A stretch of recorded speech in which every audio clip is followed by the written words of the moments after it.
Hey guys, welcome back to my channel, and in today's video I will share with you how you can create a professional logo just by giving a simple prompt. So without wasting our time, let's get into it.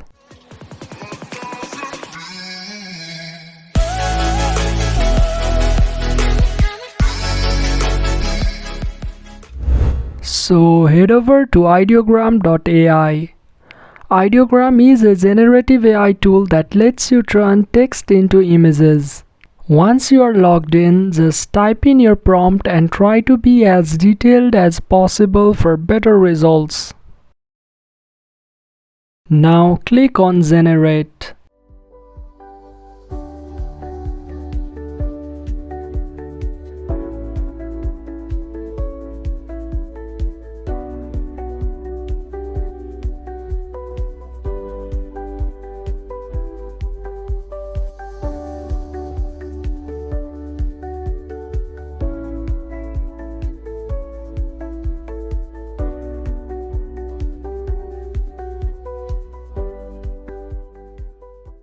In case you don't like the designs, you can always hit generate for new designs.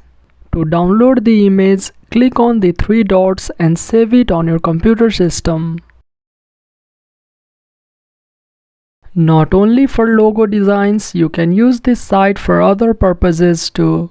If you want to create some designs for your projects, you can do that just by giving a prompt. So that's it for this video. If you find this video helpful, then make sure to drop a like, share it around, and consider subscribing to this channel for more videos like this. And I'll catch you in the next one.